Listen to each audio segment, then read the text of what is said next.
ಖಜಾಂಚಿಗಳು ಆದಂತಹ ರಹೀಂ ಇವರಿಗೂ ನಾನು ಸ್ವಾಗತವನ್ನು ಕೋರುತ್ತೇನೆ. ಇದೇ ರೀತಿ ನಮ್ಮ ಜಿಲ್ಲಾ ಸಮಿತಿ ಸದಸ್ಯರಾದಂತಹ ಇಸಾಕ್ ಅಹಮದ್ ಇವರನ್ನು ಈ ಒಂದು ಪತ್ರಿಕಾಗೋಷ್ಠಿಗೆ ಸ್ವಾಗತವನ್ನು ಕೋರುತ್ತೇನೆ.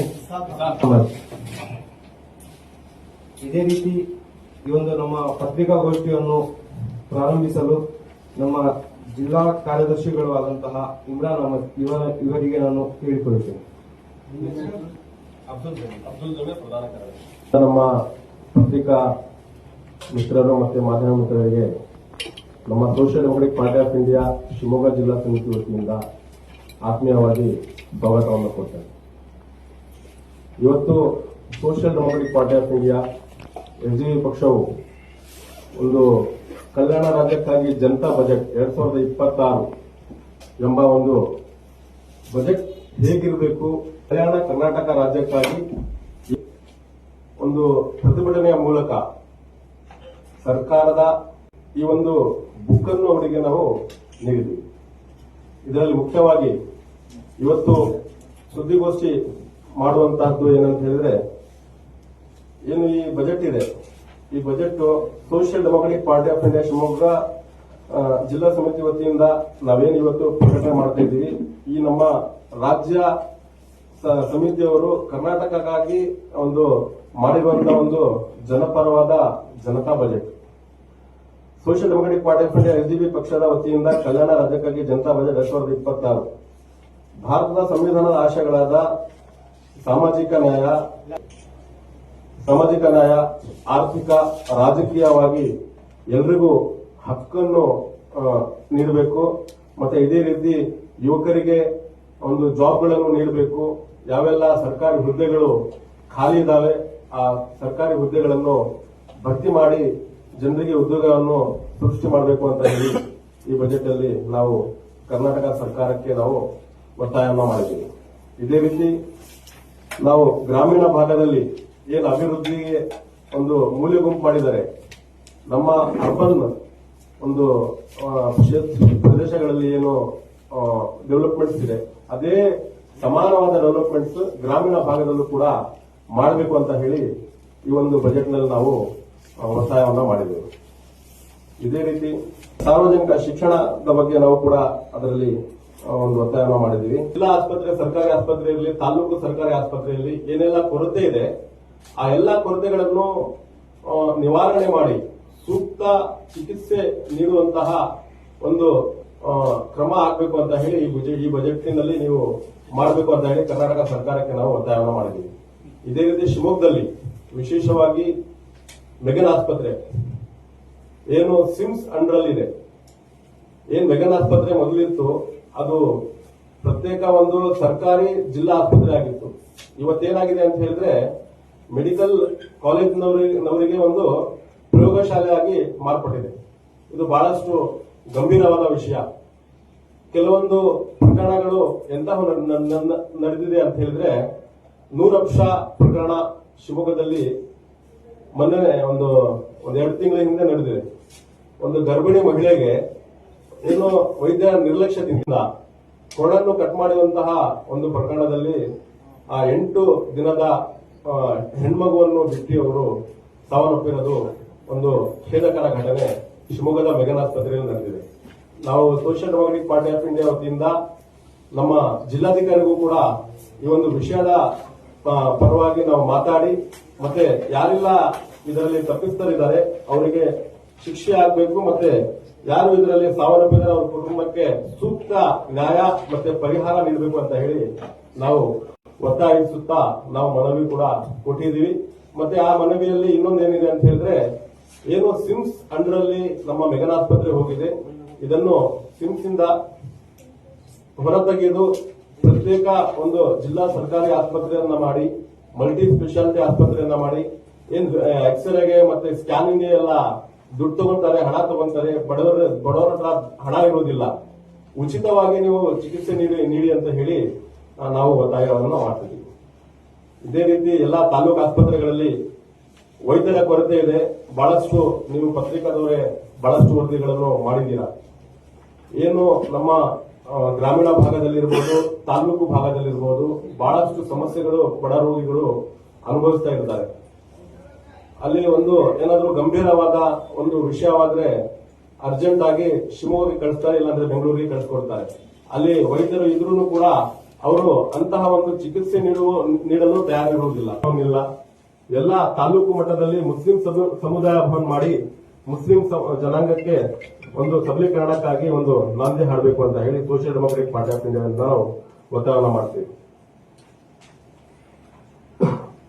ಇದೇ ರೀತಿ ಸೂರಿಲ್ಲದ ನಾಗರಿಕರಿಗೆ ಜಿಲ್ಲೆಯ ಎಲ್ಲಾ ಪ್ರದೇಶಗಳಲ್ಲಿ ಇದ್ದಾರೆ, ಬಾಡಿಗೆ ಕಟ್ಕೊಂತ ಗುಡಿಸಲಲ್ಲಿ ಎಲ್ಲ ಇದ್ದಾರೆ. ಅವರಿಗೆ ಸೂರಿಲ್ಲದವರಿಗೆ ಸೂರು ನೀಡಬೇಕು ಅಂತ ಹೇಳಿ ಈ ಬಜೆಟ್ ಅಲ್ಲಿ social democratic party of India Shivamogga ಜಿಲ್ಲಾ ಸಮಿತಿ ವತಿಯಿಂದ ಕರ್ನಾಟಕ ರಾಜ್ಯ ಸರ್ಕಾರಕ್ಕೆ ನಾವು ಒತ್ತಾಯವನ್ನು ಮಾಡ್ತೀವಿ. ಇದೇ ರೀತಿ ಸೂಡದಲ್ಲಿ ಏನು ಹಣ ಕಟ್ಕೊಂಡಿದ್ದಾರೆ, ಅವ್ರ ಸೈಟ್ ಎಲ್ಲಿದೆ ಅಂತ ಇನ್ನೂವರೆಗೂ ತೋರಿಸಲೂ ಇಲ್ಲ ಅವರಿಗೆ. ಅಂತ ಒಂದು ದುರ್ವ್ಯವಸ್ಥೆ ನಮ್ಮ ಶಿವಮೊಗ್ಗ ಮತ್ತು ಭದ್ರಾವತಿ ನಗರ ಅಭಿವೃದ್ಧಿ ಪ್ರಾಧಿಕಾರದಲ್ಲಿ ಆಗ್ತಾ ಇದೆ. ಅವರಿಗೆ ಆದಷ್ಟು ಬೇಗ ಯಾರು ಹಣ ನೀಡಿದ್ದಾರೆ, ಯಾರು ಹಣ ಕಟ್ಟಿದ್ದಾರೆ ಅವರಿಗೆ ಸೂಕ್ತ ಒಂದು ಅವರಿಗೇನು ಕ್ರಮ ಕೈಗೊಂಡು ಅವರಿಗೆ ಸೈಟ್ ಅನ್ನು ಹಂಚಿಕೆ ಮಾಡಬೇಕು ಅಂತ ಹೇಳಿ ಈ ಮೂಲಕ ನಾವು ಕೇಳ್ಕೊಳ್ತೇವೆ.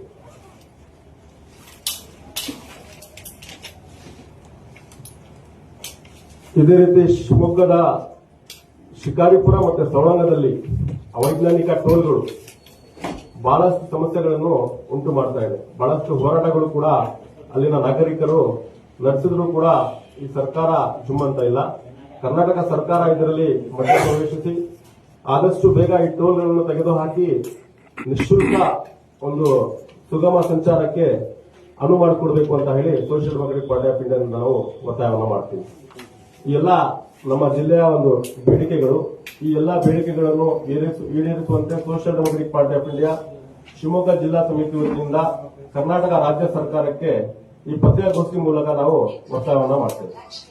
ಏನ್ ಕಾರ್ಖಾನೆಗಳು ಮುಚ್ಚೋಗಿದ್ದಾವೆ, ಆ ಕಾರ್ಖಾನೆಗಳು ಓಪನ್ ಮಾಡಿ ಉದ್ಯೋಗ ನಮ್ಮ ಜಿಲ್ಲೆಯ ನಾಗರಿಕರಿಗೆ ಉದ್ಯೋಗ ಸೃಷ್ಟಿ ಮಾಡಬೇಕು ಅಂತ ಹೇಳಿ ಈ ಮೂಲಕ ನಾವು ಒತ್ತಾಯವನ್ನು ಮಾಡ್ತೀವಿ ರಾಜ್ಯ ಸರ್ಕಾರಕ್ಕೆ.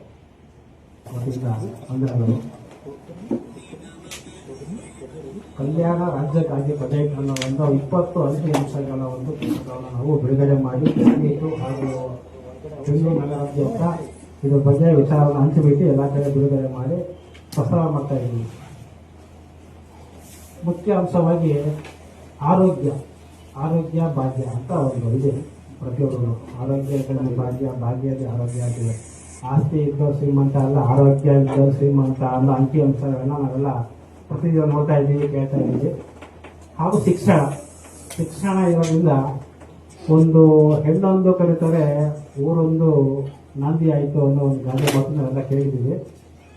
ಹಾಗಾಗಿ ಸ್ವಲ್ಪ ಹೆಚ್ಚಾಗಿ ಶಿಕ್ಷಣಕ್ಕೆ ಹಾಗೂ ಮತ್ತೆ ಆರೋಗ್ಯಕ್ಕೆ ಸ್ವಲ್ಪ ಸರ್ಕಾರ ವತಿಯಿಂದ ಮಣಿಬೇಕು ಅಂತ ನಮ್ಮ ಎಲ್ಲರ ಒತ್ತಾಯ ಆಗಿದೆ. ಅದೇ ರೀತಿ ಭದ್ರಾವತಿ ನಗರದಲ್ಲಿ ತಾಲೂಕು ಆಸ್ಪತ್ರೆ ಒಂದಿದೆ, ತುಂಬಾ ಹಳೆದಿದೆ, ಆದರೂ ಚೆನ್ನಾಗಿದೆ, ಇಲ್ಲ ಅಂತಿಲ್ಲ. ಈಗ ಬರ್ತಾ ಬರ್ತಾ ಜನಸಂಖ್ಯೆ ಜಾಸ್ತಿ ಆಗ್ತಾ ಇದೆ, ಊರು ಇಂಪ್ರೂವ್ಮೆಂಟ್ ಆಗ್ತಾ ಇದೆ. ಅದೇ ರೀತಿ ಕಾಯಿಲೆ ಸಲಹೆಗಳು ಕೂಡ ಜಾಸ್ತಿ ಇಂಪ್ರೂವ್ಮೆಂಟ್ ಆಗ್ತಾ ಇದ್ದಾವೆ.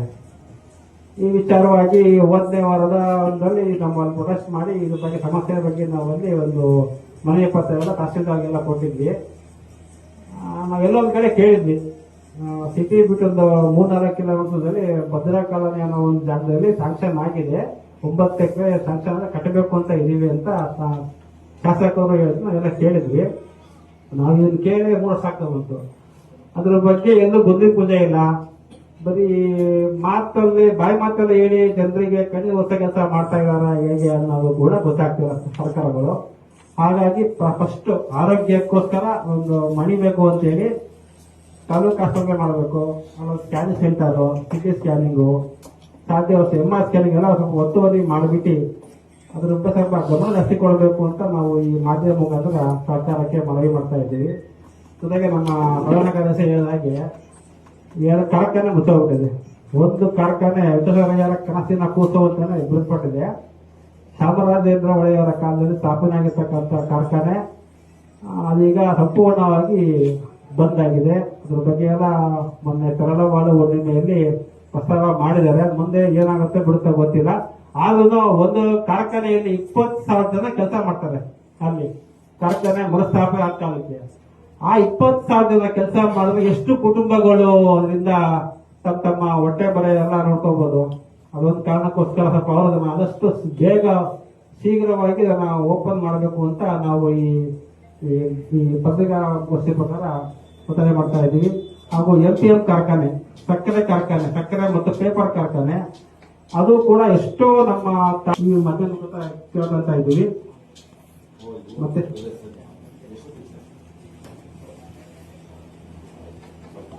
ನೀವೇನಾದ್ರು ಕೇಳಿದ್ರೆ ಕೇಳ್ಬೋದು.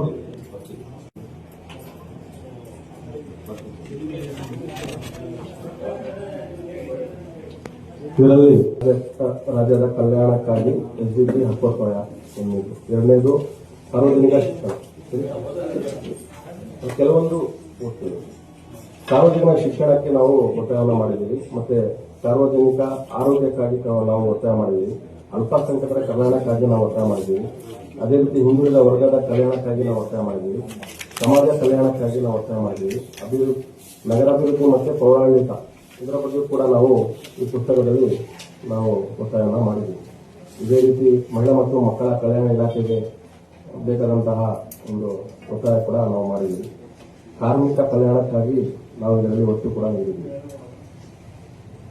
ಇದೇ ರೀತಿ ರೈತ ಮತ್ತು ಕೃಷಿಕರು ಕೂಡ ಇದರಲ್ಲಿ ನಾವು ಈ ಪುಸ್ತಕದಲ್ಲಿ ಒತ್ತಾಯ ಮಾಡಿದ್ದೀವಿ, ಈ ಬಜೆಟ್ ಅಲ್ಲಿ ಬರಬೇಕು ಅಂತೇಳಿ. ಆದಿ ಬುಡಕಟ್ಟುಗಳ ಕಲ್ಯಾಣಕ್ಕಾಗಿ ಅದನ್ನು ಕೂಡ ಈ ಪುಸ್ತಕದಲ್ಲಿ ಇದೆ. ಈ ಪುಸ್ತಕ ನಾವು ಆಲ್ರೆಡಿ ಸರ್ಕಾರಕ್ಕೆ ನೀಡಿದ್ದೀವಿ.